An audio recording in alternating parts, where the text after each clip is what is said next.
2023. Dan saya Mutiara Apriliani Hidayat dengan NIM 1024. Di sini kami akan menjelaskan mengenai budidaya tanaman jeruk melalui peta singkap. Pertama, di sini kami akan menjelaskan mengenai apa itu jeruk.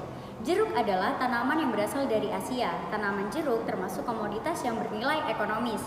Tanaman jeruk memerlukan udara yang cukup, tidak boleh tergenang oleh air. Tanah yang cocok adalah tanah gembur, tidak padat, tidak beragam, dan tanah yang dalam. Lama pertumbuhan dan masaknya buah jeruk ini 7-11 bulan. Selanjutnya kami akan menjelaskan mengenai tahapan budidaya jeruk.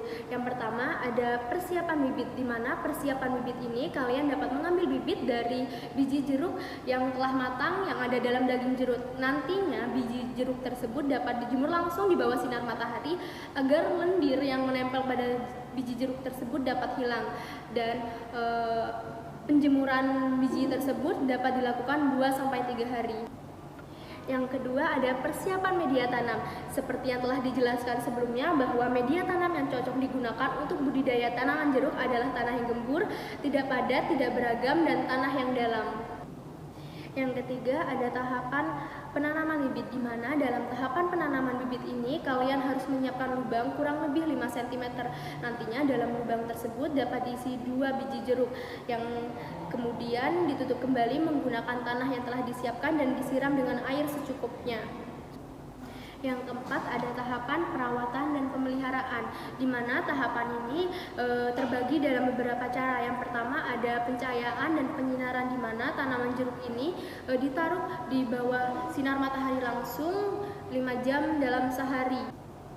Yang terakhir ada tahapan panen dan pasca panen, di mana pemanenan dalam buah jeruk ini dapat dilakukan 7-11 bulan setelah penanaman. Nantinya panen jeruk bisa langsung digunting maupun dipetik langsung dari pohon. Pasca panen dalam tanaman buah jeruk dapat dilakukan seperti usaha jus jeruk, bahan makanan dari jeruk maupun es krim dan lain-lain. Lalu di sini kita akan membahas mengenai hama dan penyakit tanaman jeruk serta pengendaliannya. Nah, di sini yang pertama ada lalat buah. Lalat buah ini bagian yang diserang adalah buah yang hampir masak.